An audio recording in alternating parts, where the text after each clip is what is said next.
नमस्कार, आप सभी का स्वागत है मिशन जॉब स्टडी के यूट्यूब चैनल पर। आज की हमारी सामान्य ज्ञान की पहली टेस्ट सीरीज रहेगी, जिसमें हम लेकर चलेंगे यूपी लेखपाल, आपका यूपीएसआई, एसएससी जीडी व UP PCS and UP triple SC, इनके माध्यम से या फिर यूपी स्टेट के जितने भी एग्ज़ाम होते हैं उन सभी को हम यहाँ पर कवर करेंगे, जिसमें आपका उत्तर प्रदेश पुलिस भी आ जाएगा, आपका पीईटी भी आ जाएगा यूपी ट्रिपल एससी का। इसी के साथ साथ जो एसएससी जीडी के छात्र हैं उनके लिए भी ये हमारा सेशन मोस्ट इंपोर्टेंट रहेगा। हमने यहाँ पर सामान्य ज्ञान के वही प्रश्न को ऐड किया है जो आपके एग्ज़ाम के लिए महत्वपूर्ण है, और ऐसे प्रश्न जो हर परीक्षा में पूछे जाने वाले प्रश्न हैं तो उनका हमने यहाँ पर समावेश किया है, जिसका ये फर्स्ट पार्ट है। तो चलिए स्टार्ट कर लेते हैं और देख लेते हैं। और इस टेस्ट सीरीज़ को स्टार्ट करने से पहले मैं आपको बता दूँ कि आपको प्रत्येक प्रश्न का जवाब देने के लिए 5 सेकंड का आपको समय मिलेगा, जिसके अंतर्गत आपको भी जवाब देना है। ठीक है, तो चलिए स्टार्ट करते हैं। तो जैसे हमारे सामने पहला हमारा प्रश्न है कि निम्न में से कौन सा गलत है। आपको इसमें पढ़ना है और फिर देखना कि कौन सा गलत है।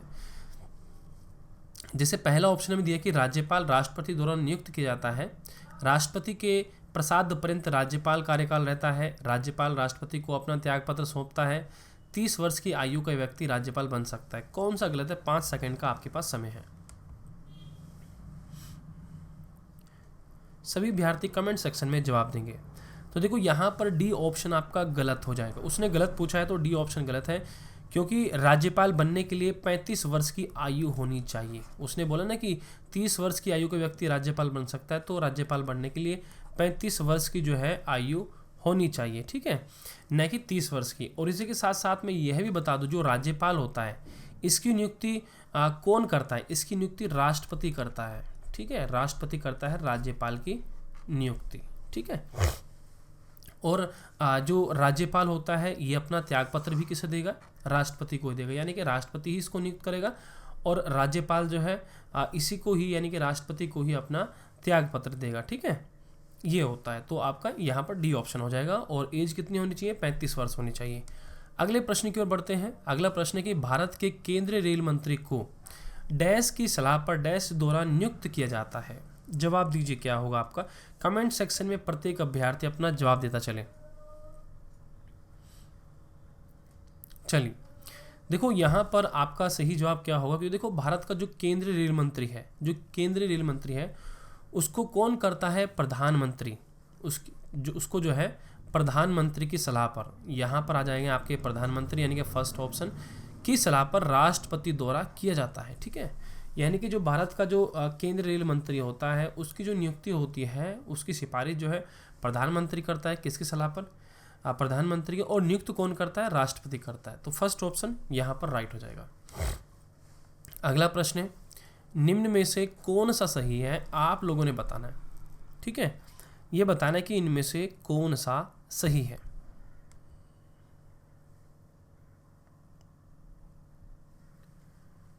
चलिए देख लेते हैं क्या उत्तर होगा।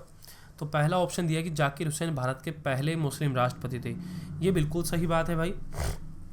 जो जाकिर हुसैन हैं वो भारत के पहले मुस्लिम राष्ट्रपति थे। उनका जो कार्यकाल हुआ था 1967 से 1969 तक का उनका कार्यकाल रहा है, और ये भारत के जो है पहले मुस्लिम राष्ट्रपति थे। ठीक है, और ये भी इसके साथ एक और पॉइंट जुड़ता है, जो ये जाकिर हुसैन जो थे वो सबसे कम अवधि पर अपने पद पर रहने वाले राष्ट्रपति थे, यानी कि जो इनका समय सीमा जो कार्यकाल थी वो सबसे कम थी। और ऐसा क्यों हुआ? क्योंकि इनकी मृत्यु हो गई थी इनके कार्यकाल में ही, इस कार्यकाल के अंतर्गत इनकी मृत्यु हो गई थी। ठीक है, जिसके कारण ये सबसे कम इनकी समय सीमा रही है। आगे बढ़ते हैं। अगला प्रश्न ये रहा कि निम्न में से कौन सी जॉर्डन की राजधानी है। बताइए जॉर्डन की कौन सी राजधानी है?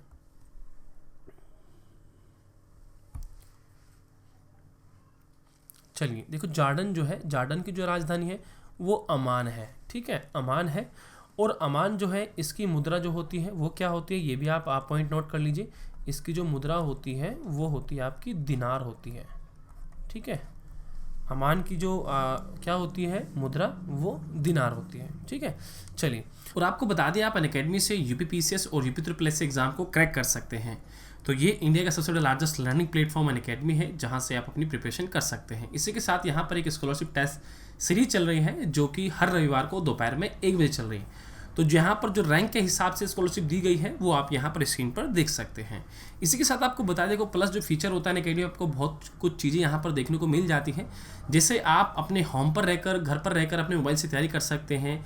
अनलिमिटेड क्लासेस का एक्सेस आपको मिल जाता है। टॉप एजुकेटर आपको मिलते हैं, वो भी इंडिया के इस प्लेटफॉर्म पर। आपका समय के अनुसार जो है आपका सिलेबस कवर किया जाता है। कंप्लीट एग्जाम प्रिपरेशन रहती है। इसी के साथ साथ डाउटिंग सेशन रहता है, लाइव टेस्ट सीरीज रहती है, स्टडी मटेरियल जो PDF फाइल होती है वो रहता है, आंसर राइटिंग सेशन रहते हैं और समय समय पर आपको गाइडेंस भी यहाँ पर कराया जाता है। तो यहाँ पर बैचेस कोर्स चल रहे हैं, आप देख सकते हैं। फास्ट ट्रैक रिवीजन, साडे UPPCS प्रीलिम्स GS 2021, सारथी current affair UP special batch चल रहा है। इसी के साथ लक्ष्य UPPCS 2022 का बैच चल रहा है। मिशन खाकी यानी कि UPSI के लिए 2021 के लिए ये बैच चल रहा है। तो यहाँ पर इस प्रकार से अनअकैडमी बैचेस चल रहे हैं। आपको बता दें कि प्लस में आने के बाद आप किन किन एग्जाम की तैयारी कर सकते हैं। UPPCS अपर सबऑर्डिनेट की, लोअर PCS की, RO की, UPSI की, UP PET की, लेखपाल की, BEO की, ऑप्शनल कोर्सेज आदि की तैयारी आप कर सकते हैं अगर आप प्लस कोर्स को ज्वाइन कर लेते हैं। तो यहाँ पर जो प्लस कोर्स ज्वाइन अगर आप करते हैं तो यहाँ पर ये अमाउंट दी गई है। ये मेरा रेफर कोड है। अगर आप बिना कोड के यूज़ करेंगे यानी कि आप प्लान लेंगे तो यहाँ पर ये अमाउंट आपको देनी पड़ेगी। लेकिन अगर आप मेरा रेफर कोड यूज़ करते हैं तो 10% का डिस्काउंट आपको मिल जाएगा। अगर आप 24 मंथ का लेते हैं लगभग 7,560 रुपये में यानी कि 315 रुपये पर महीना आपको पड़ेगा और ये डिस्काउंट के बाद मिलेगा यदि आप मेरा रेफर कोड AK लाइव का यूज़ करेंगे। तो क्लास को अनलॉक करने के लिए आप इसका यूज़ कर सकते हैं। बाकी किसी भी कैटेगरी में आप प्लस कोर्स लेना चाहते हैं तो AK लाइव रेफर कोड का यूज़ करें। तो दिस इज़ योर अनअकैडमी। ये अनअकैडमी आप ही का परिवार है और आप इसका हिस्सा जरूर बने। चलिए हम सीधा अपने प्रश्न पर आ जाते हैं। अगला प्रश्न है कि निम्नलिखित में से कौन सी मंगोलिया की मुद्रा है? बताइए कौन सी मंगोलिया की मुद्रा है?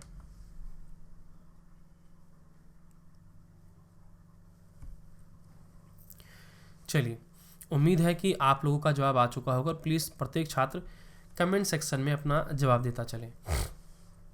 देखो मंगोलिया की जो मुद्रा है वो तोगरो का है, ठीक है, तोगरो का है, जिसको हम बोलते हैं तुगरिक, ठीक है, इसको हम तुगरिक भी बोल सकते हैं, ठीक है, तोगरोक। तो यहाँ पर जो ऑप्शन है तो मंगोलिया की मुद्रा का नाम तोगरोक है जिसको हम तुगरिक भी बोलते हैं। और इसकी राजधानी अगर मैं बताऊँ, इसकी राजधानी जो होती है वो उलान बटोर होती है मंगोलिया की राजधानी, ठीक है। और इसकी मुद्रा तुगरिक और राजधानी उलान बटोर, ये भी याद रखिएगा। आगे बढ़ते हैं। अगला प्रश्न हमारा यह है, एशिया में सबसे अधिक आबादी वाला देश कौन सा है? बताइए, 5 सेकंड का आपके पास समय है।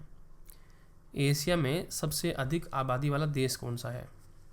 तो देखो एशिया का प्रश्न था कि एशिया में तीसरा सबसे अधिक आबादी वाला देश कौन सा था? तो भाई ये इंडोनेशिया है, ठीक है। कौन सा है? इंडोनेशिया है, क्योंकि ये एशिया का तीसरा सबसे बड़ी आबादी वाला देश है जो इंडोनेशिया है, ठीक है। इंडोनेशिया आबादी इसकी कितनी क्या बोलते हैं इसकी, यहाँ पर आबादी कितनी है? 259 मिलियन है, ठीक है। इसकी आबादी 259 मिलियन के आसपास है, ठीक है। एशिया का ये जो है सबसे बड़ा आबादी वाला देश, अगर मैं बात करूँ एशिया का सबसे बड़ा आबादी वाला देश, तो वो आता है चाइना, जिसको हम चीन बोलते हैं, ठीक है। पूरे एशिया का ये नंबर 1 पर है, नंबर 3 पर इंडोनेशिया है। तो चीन की जो है आबादी जो है लगभग 1378 मिलियन के आसपास है। ये मिलियन कर लीजिएगा इसको, ठीक है, ये मिलियन आ जाएगा। और दूसरा सबसे बड़ी आबादी वाला देश कौन सा है? अपना देश भारत है, ठीक है। भारत दूसरे नंबर पर है आबादी के मामले में एशिया में, ठीक है। तो यहाँ पर अगर मैं भारत की बात करूँ तो यहाँ पर 1329 मिलियन होगी, ठीक है। इतना मिलियन, 1329 मिलियन आबादी यहाँ पर रही है। और इसी के साथ यहाँ पर जो बांग्लादेश लिखा हुआ है इसके बारे में बता दूँ तो देखो बांग्लादेश का जो स्थान है वो 5वां स्थान है, यानी कि एशिया में ये अगर मैं क्रम की बात करूँ तो चाइना, भारत और यहाँ पर इंडोनेशिया, और बांग्लादेश की मैं बात करूँ तो उसका 5वां स्थान है आबादी के मामले में, ठीक है, 5वां स्थान। चलिए आगे बढ़ते हैं। अगला प्रश्न हमारा ये रहा कि निम्नलिखित दक्षिणी अमेरिकी राष्ट्रों में से किसमें दक्षिणी अमेरिकी क्षेत्र का सबसे बड़ा वन क्षेत्र है? बताइए कौन सा है?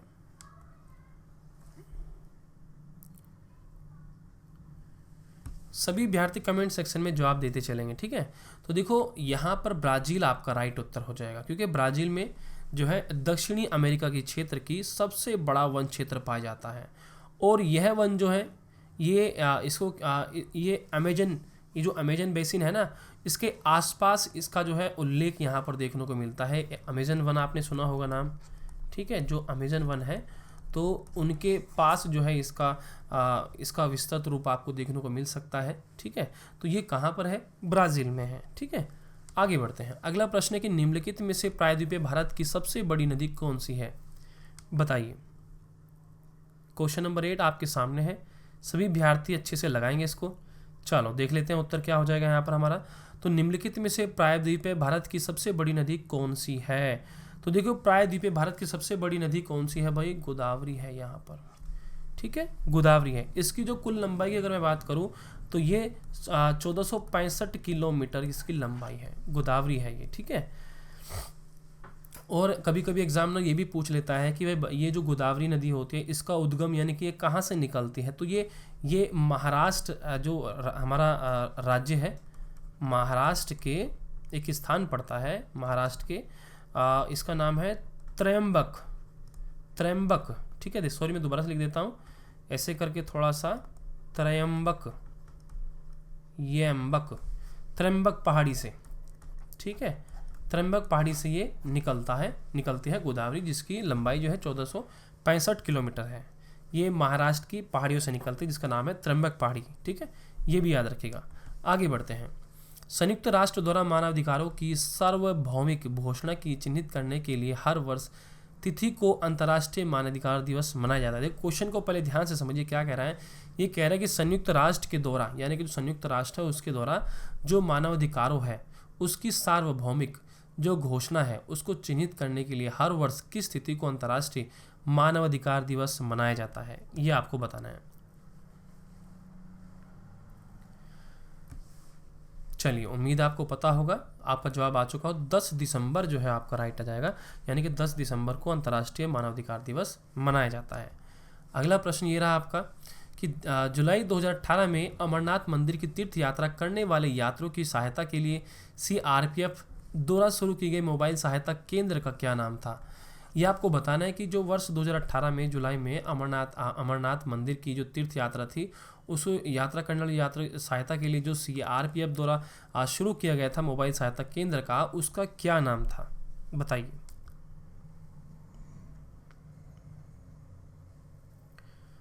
चलिए उम्मीद करते हैं कि आपका जवाब यहाँ पर आ चुका होगा और सही जवाब है आपका साथी बी ऑप्शन। देखो मैं बता दूं कि जुलाई 2018 में अमरनाथ जो मंदिर की तीर्थ यात्रा करने वाले यात्री थे, उनकी सहायता के लिए CRPF ने एक यहाँ पर साथी नामक मोबाइल सहायता केंद्र का इन्होंने शुरुआत की थी। बी ऑप्शन राइट हो जाएगा, ठीक है। अगला प्रश्न है हमारा कि एशियाई खेल 2018 की मैं बात कर रहा हूँ। एशियाई खेल 2018 में पदक तालिका में शीर्ष स्थान पर रहने वाले चीन ने कितने स्वर्ण पदक जीते थे? अभी आप NTPC के एग्जाम को दे रहे हैं तो क्योंकि 18 के भी यहाँ पर प्रश्न देखने को मिल रहे हैं, तो बताइए क्या हो सकता है आपका उत्तर?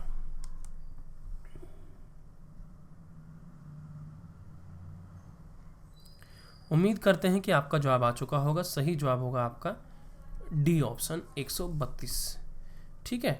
तो यहाँ पर जो शीर्ष स्थान पर रहने वाला देश था चीन, उसने कुल 132 स्वर्ण पदक जीते थे और इसी के साथ 92 जो है इसने रजत पदक जीते थे।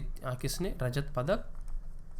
और 65 कांस्य पदक जीते थे इसने, कांस्य पदक किसने? चाइना ने, ठीक है। अगर मैं भारत का उस समय की बात करूँ, 2018 की बात करूँ, तो भारत का उस समय 8वां स्थान रहा था। भारत का जो स्थान रहा था वो 8वां स्थान रहा था, जिसमें हमारे 15 तो स्वर्ण थे, 24 हमारे रजत थे और इसी के साथ 30 हमारे कांस्य थे। तो इसी के साथ जो भारत है वो 8वें नंबर पर रहा था 2018 में। आगे बढ़ते हैं कि अंतर्राष्ट्रीय न्यायालय किस देश में स्थित है? ये आपने बताना है कि अंतर्राष्ट्रीय न्यायालय किस देश में स्थित है।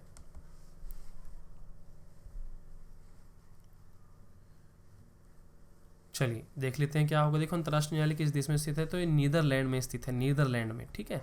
तो नीदरलैंड में एक जगह है जिसका नाम है द हैग, ठीक है। तो जो एग्जैक्ट जो जगह है नीदरलैंड की द हैग में है, ठीक है। ये संयुक्त राष्ट्र का एक अंग है, ठीक है। और इसकी जो स्थापना हुई थी वो 1945 में हुई थी, ये भी ध्यान रखिएगा। तो यानी कि अंतर्राष्ट्रीय न्यायालय कहाँ पर है? नीदरलैंड में। एग्जैक्ट जगह क्या है? द हैग है। कौन से सन में हुई? 1945 में हुई। आगे बढ़ते हैं। पेड़ पौधों में निषेचन के बाद अंडाशय डैश परिवर्तित होता है, बताइए क्या होता है?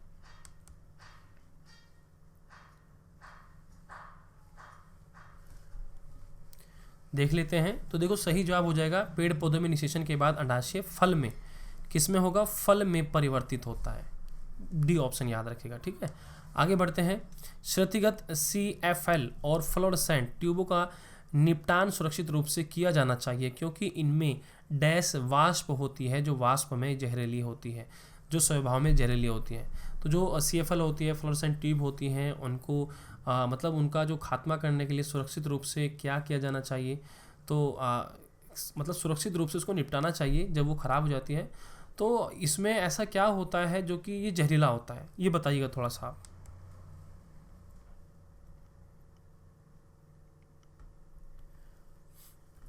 चलो मैं बता देता हूँ क्या होता है।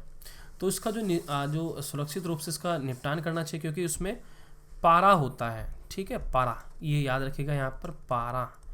जो पारा होता है इसमें, जो पारे की जो वाष्प होती है वो स्वभाव में जहरीली होती है, ठीक है। पारे की जो वाष्प होती है वो स्वभाव में जहरीली होती है। अगला प्रश्न है आपका। पौधों में पानी और पोषक तत्वों के परिवहन के लिए संवहन ऊतक को डैश कहा जाता है, क्या होगा?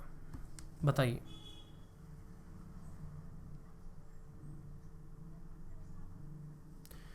चलो देख लेते हैं हमारा उत्तर क्या होगा। तो देखो सही जवाब जो होगा यहाँ पर हमारा सी ऑप्शन हो जाएगा, जाइलम, ठीक है। जाइलम, क्योंकि पौधों में पानी और पोषक तत्वों के आपके जो परिवहन है उसके लिए संवहनी जो उत्तक है वो क्या है? जाइलम है, ठीक है। उसको जाइलम कहा जाता है। जबकि पौधों में जो खाद्य पदार्थ जो होता है उसका जो परिवहन जो होता है, खाद्य पदार्थ की मैं बात कर रहा हूँ, उसका जो परिवहन होता है वो किसके द्वारा होता है? फ्लोएम के द्वारा होता है, फ्लोएम के द्वारा, ये याद रखिएगा। तो पोषक तत्वों, पौधों में पानी और पोषक तत्वों का परिवहन जाइलम के, और जो आपके खाद्य पदार्थ होते हैं उनका फ्लोएम के द्वारा। आगे बढ़ते हैं। निम्नलिखित विकल्पों में से पुनरुत्पादक बीज उत्पादक पौधे का नाम चुनें, बताइए।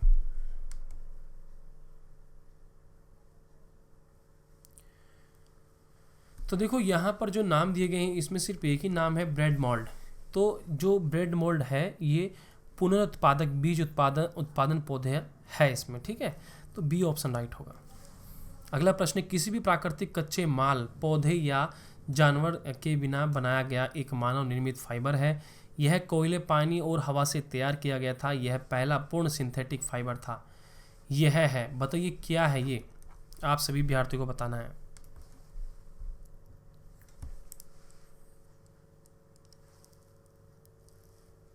चलिए तो देख लो उत्तर देख लेते क्या। तो यहाँ पर बी ऑप्शन जो है आपका राइट उत्तर हो जाएगा। तो नायलॉन जो है, नायलॉन किसी भी प्राकृतिक कच्चे माल यानी कि जैसे पौधे या जानवर के बिना बनाया गया एक मानव निर्मित फाइबर है। यह कोयले, पानी और हवा से तैयार किया जाता है इसको, ठीक है। और यह पहला पूर्ण सिंथेटिक फाइबर था, याद रखिएगा, नायलॉन, बी ऑप्शन। आगे बढ़ते हैं कि विश्व हिंदी दिवस किस तारीख को मनाया जाता है?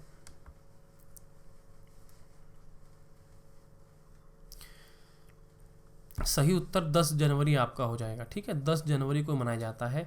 इसी के साथ साथ मैं आपको बता दूं कि जो हिंदी दिवस होता है इसका जो उद्देश्य है वो क्या है? देखो इसका उद्देश्य कि विश्व में हिंदी का जो प्रचार है, प्रसार है वो करना है और लोगों में हिंदी के प्रति जागरूकता उत्पन्न करना है, ये इसका उद्देश्य है।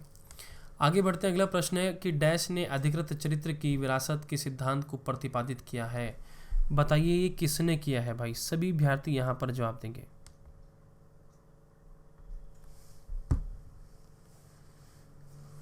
उम्मीद है आपका जवाब आ चुका होगा। सही जवाब होगा आपका जीन